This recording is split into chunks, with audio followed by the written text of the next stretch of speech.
An entitled Karen working at a major corporate company refuses to pay me for the work I provided. So I decided to get revenge by taking her and her company to court, forcing them to come before a judge just to prove them wrong that I'm deserving of the money that they should have paid me. And I've never felt better about getting back at somebody in my life. Here's what happened. So I was working 40 hours a week programming at my main job, but I did occasional small projects in the evenings or on the weekends for other clients. At one point, I was referred to a large company that runs major stadiums and event venues around the country. One of their stadiums is relatively close to where I live. And for the sake of the story, I'm just going to call this company Mark One. That is obviously not the real name of the company. This manager at Mark One said they wanted a simple administrative database and user interface for employee timekeeping. Apparently, the old system that they had was not working for them. I got details of what they wanted and drafted a set of specifications. I told them I could do this for a $2,000 flat rate fee, and they agreed. I immediately went to work and churned out a database and a user interface for the system with full documentation, all in about 2 weeks. So I scheduled an in-person meeting to show them. Now, when I showed up at the meeting, someone representing the security department was there, and he asked about getting some additional features. So I said to him, sure, I can do that. So I went back, I wrote up a change request, and incorporated the additional features with the platform. I scheduled another meeting with Mark One for a couple of days later. When I got to that meeting, I noticed the audience had grown. There were 2 extra people from the finance department. They asked me, well, can you add like 3 more features that we really need? So I said to them, sure, no problem, I could do that. So I left, I wrote up another change request, and I added the features that they wanted. A few days later, I meet with them again, and imagine my surprise when the audience size had grown, and the new attendees asked for more features. This went on for 5 more rounds, and I was getting frustrated that a 2-week project was now taking a couple of months, and I wouldn't be paid until I delivered and they accepted the final product. But I chugged along, implementing all the change requests that they put in. But one day, the Mark One manager called me, and apparently she had been speaking with other departments that weren't represented in her status meetings of ever-increasing mass. She gave me a list of dozen new features that they wanted, some of which would require a complete redesign of the core database and an overhaul of the user interface. But at this point, I had had enough. I told her, this is a complete overhaul of the original specifications. I'll have to redesign and rebuild this from the ground up. This lady then said to me, well, that's not my problem. And it's at this moment that I realized that this company and all of its employees are nothing but bad news. When she said to me that this is not her problem, I responded by saying, well, actually it is. I'm not going to design and build an entirely new system until you pay me for the current one, which is the one we built out to the specifications we agreed upon. After a short pause, she dropped something heavy on me. She said to me, well, we're not going to renegotiate. You can consider this project canceled. I said to her, that's not how this works. You still have to pay me for the work that I've done. She then responded back by saying, no, I don't. You haven't delivered anything. Sue me. And that's right when she hung up. And at this point, I decided that I was going to maliciously comply. So I took Mark One manager's advice, and I went to the courthouse the next day to file in small claims court to recover $2,000 from Mark One. On my court date a couple of months later, I went down to the courthouse and was greeted by an arbiter. In my state, they have court-appointed arbiters that meet the litigants when they arrive to see if the parties can sort out the case with an agreement to maximize the judge's time. The arbiter asked me straight up, is there anything that you would agree to resolve this immediately? I thought about it and I said to them, if they pay me 90%, which is $1,800, right now on the spot, I'll drop the suit. He then went into a side room where the Mark One manager and the corporate lawyer were hanging out. I heard her screaming that they would either pay it all or pay zero. The arbiter came to me with the news and I told him, oh, I heard it, and I'm happy to take it all. He then laughed and said no, they want to go to trial. Fast forward a couple of hours and we're standing in front of the judge. I'm at my table alone and the Mark One manager and the lawyer are standing at the opposite table. The judge asked the Mark One manager to tell her side first. She went into a very long speech about the project and corporate America and apple pies and sunshine and rainbows. And honestly, I have no idea because I stopped listening after 28 minutes. Literally, she talked nonstop for at least 30 minutes. Then the judge asked me for my side of the story. Now, I wasn't maliciously ignoring Mark One manager's long-winded tale of political intrigue and patriotism. I was actually formulating a strategy. I thought to myself, the judge probably had people who like to speechify in front of him all day, every day. I also thought he might appreciate a short and sweet story that got straight to the point and didn't waste his time. So I said to him, Your Honor, they agreed to pay me $2,000 to design and build a software system for them. I completed the work based on the agreement specifications, and they decided to cancel the project after I was done. And that is all I said. The judge then asked me, well, how do I know that you did the work? Well, I printed out the specifications, the change requests, request the documentation and the source code the night before. I lifted a ream of paper about 500 pages thick from my table and I offered it to the bailiff. I said to them, "Here's the code I wrote for them, Your Honor." The bailiff came to take it from me and the judge waved him off. He said to them, "No need, I can see it from here." The judge then asked the Mark I manager, "Ma'am, is this true?" She then looked like she was in a daze. She said,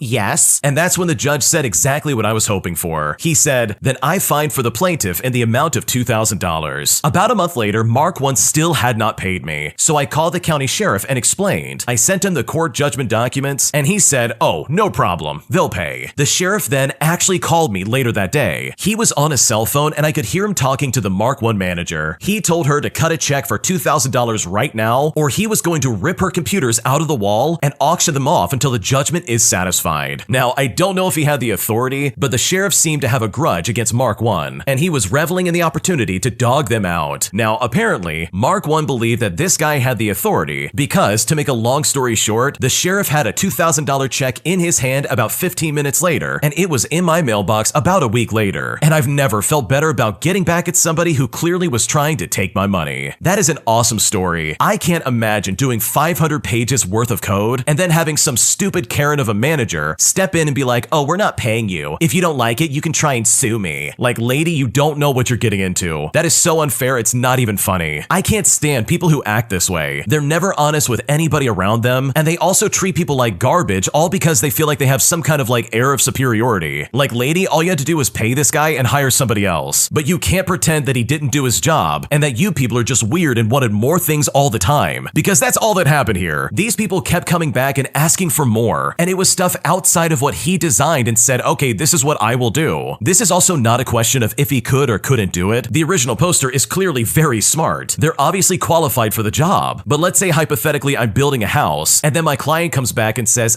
"We don't like that house, build us another one." I would be like, "Okay, well, pay me for the first one first and then we can talk about a second one." Because that's basically what happened, and it's honestly crazy that they didn't pay this guy. So good for you for getting your $2,000 and shoving it right in their face, because these people absolutely suck. And I'm absolutely convinced that if you did not get a judge involved, these people probably never would have paid you. If you like Am I the Jerk, you're probably going to love Am I the Genius. Check it out, link down below in the description. Also, go to amithejerk.com/submit if you would like to submit your own stories. My parents are currently telling me to not come home for Thanksgiving break, all because I went to a debate tournament. And right now, I'm so frustrated, I seriously don't know what to do. Here's what happened. I'm in college right now and I live away as I dorm. I'm also in my college's debate team, and this weekend we had a debate tournament at a school a couple hours away from us. I actually live in the same city as where the debate tournament was taking place. I was planning on going straight home after the debate tournament for Thanksgiving break. I told my family I would be home this weekend and that I had the debate tournament as well, and they were fine with it. Since the tournament was a 2-day thing, I initially asked my parents if they were comfortable having me and my team members stay over at my house. They said we didn't have the space, so I looked for accommodations elsewhere, and by that I meant a hotel. My debate team then looked for hotels, but we were gonna be there Friday night in a big city, so we decided to stay at another team member's house who also lived in our same city. Anyways, the day comes around, which was yesterday by the way, and we attended the competition, and it all goes until 11 o'clock p.m. I call my parents and I tell them that I'm going to my team member's house. At this point, my dad loses his mind because he thinks that we should be in a hotel and that my university doesn't care about us since they didn't put us in a 5-star hotel and drive us out there with a big car. But I told him that's not how it works. As a club, we only get a certain budget, and we chose to not spend it on a hotel so that we could have money left over for our future expenses. He was also upset I'm staying at a stranger's house, even though it's my teammate that I've known for years, and her parents were there with us. My dad was upset and told me to find my own way home, and he was initially supposed to pick me up. My dad didn't end up picking up my calls until later into the night. Early this morning, when we arrived at the tournament for our second day here, I called my parents to let them know that I'm safe. My dad angrily told me to quit the debate team and that this would be my final tournament. I told him no, I won't be doing that, and that I didn't do anything wrong last night anyways. In the end, he told me to just go back to my college and to not bother coming home for Thanksgiving. I'm still at the tournament right now and we leave in a few hours. And honestly, right now I'm wondering, how do I better communicate with my parents on this issue, and should I spend Thanksgiving break at school? What should I do? That is honestly awful. The way your dad and parents are acting is so like out of line. Seriously, what are they so mad about? They're first of all pretending like they care about your safety while also being like, well, now you can't stay with us at all. Spend your Thanksgiving break on campus, see if we care. Also, I'm not gonna pick pick you up like I said I was going to. Bye-bye. Like, seriously, your parents are awful. And the fact that your dad tried to make you quit the debate team as a 20-year-old adult, that in my opinion is hilarious. This guy has no say over your life anymore. He can't tell you what you can and cannot do, and he can't make you do anything in my opinion. Sure, you can try and honor your parents' wishes as best you can and try and have some kind of relationship with them, but if that starts to be a detriment towards you and your happiness, then it's time to take a step back. And in this instance, I don't think that would be a terrible idea. Like, your parents are very much involved in your life, which is awesome. That's really good. But it also seems like they have some kind of weird entitlement over what you can and can't do. Like, just look at your dad, for example. All jokes aside, he really thought he was entitled to try and make you quit debate team. And that's crazy in my opinion. So you know what? If I was in your shoes, I would honor what they said. I would be like, okay, you want to try and act like that? Fine, I'll go back to campus. I don't need this garbage. Now, if you do that, I think there is a chance he might try to like guilt trip you into coming back to his house or some other like weird stuff like that. I personally would not be surprised if he tries to do that and tries to spin this against you, all because he said, oh, you're not coming to my house now. Which, by the way, I'm still not clear as to why he's acting like that. Like, it really seems like you were trying to just like make things work for both you and your debate team while you're going to this tournament that clearly was very important to you. So honestly, I'm so sorry your parents are acting like this, because honestly, you do not deserve to be treated like that in the slightest. My dad is constantly trying to shove his religion down my throat, and after dealing with this for so many years, I'm finally at a breaking point, and I now don't know what to do. Here's what happened. So I was closer to my dad growing up much more than I am now. My parents divorced in 2005 when I was about 6 or 7 years old, so most of my life with my parents had been back and forth trips on weekends and divided holidays. My mom had custody of me and my brother technically, but there was no separating us from our dad. It was a pretty amicable divorce. We had shared time for years, and it didn't seem to affect our relationship with our parents until I guess when I started high school. My dad used to drink a lot, but I don't remember him as a heavy drinker at all. I just remember him as my dad. Maybe I was too young to notice because my older brother remembers it more than I do. My dad met a woman who did help him sober up more, but also got him on the born-again Christian pipeline, and it completely changed his personality. My dad met this woman when I started high school, who is now his wife. When they first got together, it was fine, but quickly my dad decided to move almost an hour away from our hometown and still expected me and my brother to fulfill the same amount of visits after school and on weekends. Both my brother and I began to hate going back and forth. I remember I used to get so angry because I was constantly trying to do schoolwork on school nights after driving an hour to go see my dad. I was an honors high achiever type that had a lot of homework on his plate, and then he would get annoyed that I was paying more attention to my schoolwork than him. It became a struggle of giving my dad all the attention he wanted rather than what I wanted or needed, and because of this, I started to resent him. I resented that he didn't take me or my brother's time into account. Well, one Christmas, he made us drive an hour through a snowstorm on Christmas Eve, and the storm continued through Christmas Day as we drove home to see our mom's side of the family. My brother had just gotten his license, and I was about 13 or 14 years old. I remember that so vividly because I think that's when I realized his narcissistic tendencies. He changed so much because of his wife. He became almost like a completely different person. He isn't the dad I used to know. And when that started to happen, I also resented his wife, even though it was probably good for him that he was sobering up because of her. But I didn't recognize him anymore, and I would get into fights with both of them on visits. I hated her for changing him. I didn't feel like I could connect with him anymore. Now, me and my brother were not raised in religion. We were given the choice to choose what we wanted to believe. But once he changed, he began to try to impose all of his beliefs on us. My brother seems to be able to let it roll off his shoulders pretty easily, but for me, it drove me insane. My political beliefs as well are the polar opposite of my dad's. I'm very progressive and he is very conservative. I don't want to get into any debates on here, but I feel like this context is also important to mention because it affected my view of my dad intensely. I didn't want it to, but when it started to involve hate towards women, I felt it personally and it hurt. It's like everything I believe to him is devil worship. It's like he feels the need to save me from myself. With all of this being said, it's very hard for me to understand him, and it's hard for him to understand me. And it would be fine with me if we didn't talk about any of it, but it's like he's a missionary, and he feels like it's his duty to change me and my entire personality. I've had multiple conversations with him about how I don't want to share our beliefs anymore because it does more harm than good. It's like an incessant thing that he feels that he needs to talk to me about. I don't feel much of a connection to him anymore. It feels shallow and artificial, and seeing him feels like an obligation or a chore to me. He is trying to stay connected with me, and I appreciate that he's trying. He is trying to find basis for what we can connect on that doesn't involve religion or politics, but I can barely give him the time of day anymore. I feel guilty about it, but I'm 25 now, and I have so much going on in my life that needs my attention more. I just don't know how to connect with him anymore, and I'm okay with fat, but he isn't. He is constantly trying to be in my life, and I do feel horrible about it, but I am so much more comfortable with the distance that I've created between us. Everyone tells me that I should try to stay connected more. Am I doing something wrong by not wanting him super involved in my life? What should I do? Honestly, it really seems like your dad is being super toxic right now. He's trying to force his religion down your throat, and that, in my opinion, is so unacceptable. It would be one thing if it was like an honest and sincere invitation for you to learn about what he believes, but right now it sounds very coercive and very toxic. And I think you're right. It really does seem like he's on a mission to try and like save you from yourself, but it's like, buddy, I don't believe the things you believe. Can you please lay off and let your religion be like a personal thing in your life? Why on earth are you trying to impose it on me? When parents or siblings or anybody does that to anybody else, that in my opinion is so far out of line, it's not even funny. People have free will. They can choose to do whatever they want, even if your religion says otherwise. So honestly, with all things considered, I don't blame you for pulling back, and I really don't blame you for being hesitant about coming back into his life, because honestly, the way he's been acting is super toxic, and I would not want that kind of energy in my life in the slightest. My dad constantly body shames me and makes me feel awful, and after dealing with this as his caretaker, I'm now at the point where I'm trying to move out, and I now seriously don't know what to do. Here's what happened. I have been caretaking for my elderly dad as my mom passed away several years ago, and my relationship with my dad has been strained in general because of his narcissism. It is very difficult because I am a people pleaser to a fault, but I have gotten very angry and resentful of the way that he has treated me within the recent months, and quite frankly, over the years. I'm looking to make other arrangements so that I don't need to help him anymore, but in the interim, it's been difficult. He constantly diminishes the amount that I do. He tells me that all I do is make a few meals for him, and it's his way of trying to be in control, and like he can just do it on his own. In reality, I do a lot more than that. He is elderly and has some health issues and mobility issues, and was also used to my mom doing a lot for him. He constantly is gaslighting me into thinking that I'm the problem when I speak up for myself. When he is rude to me and I tell him that he's being rude, he basically tells me that I need professional help, that I'm uncooperative, while also asking why I can't just be sweet towards him, as well as just be loving, and that I just don't do anything for him. Well, today I hit my breaking point. He's very critical of other people's lives at times, but more specifically, he's very critical of me. Today, he was feeling angry about himself in terms of pain he was feeling in his back, and he took it out on me and told me that I'm not gonna like hearing it, but that I need to take some weight off. Mind you, I'm 32 years old, I'm not a child, so I told him that it's totally inappropriate for him to try and control my life as I'm an adult now, and to just be flat out rude. I got upset and I told him that he shouldn't be acting like I'm a kid, and then he responded by saying, well, I shouldn't be acting like one then. He told me that he's a truth teller and that to him, I look like I've gained weight. I am so tired of being criticized in every single way. It has taken a serious toll on me, and every time this happens, I feel horrible about myself. He's done things like this before. He always projects his own misery onto the most vulnerable person, which is me. I know that I need to separate myself from him and not help him anymore, which I am desperately trying to make plans to do, but finding a new place has been difficult price-wise. I am looking into caregiving services for him to use when I leave. When I do leave, I feel like I'm likely going to need to take space from him and go low contact or even just no contact altogether. My sister and he are going to Thanksgiving together to my extended family in another state, but I got invited to go to a tailgate and a football game, so I am having Thanksgiving with my friends and her family. I feel like my dad is just going to talk ill about me the entire time when he's one-on-one with my sister. It just makes me feel all around awful about myself, and at this point, I seriously don't know what to do. Honestly, this is such an awful situation. Your dad is being so toxic, there's no other way about it. He's basically taking for granted the fact that you're taking care of him, and he's taking out all of his weird frustrations out on you. And by the way, I'm sure you didn't gain any weight. He's probably just saying the one thing he knows that can hurt your feelings. He's coming after you in a way that he's probably done for a long time. So in my opinion, I don't blame you for getting out of that house. Find a caregiver, move out, and just don't deal with him any longer. Because in my opinion, you should not feel obligated to take care of somebody who treats you so poorly. When you subscribe, make sure to hit the bell to turn on notifications. To finish listening to all the stories, check out the playlist at the top of the description. And if you want some chill music to put on in the background, check out Easy Mode. If you like Am I the Jerk, subscribe to Am I the Genius. Everything will be linked down below in the description.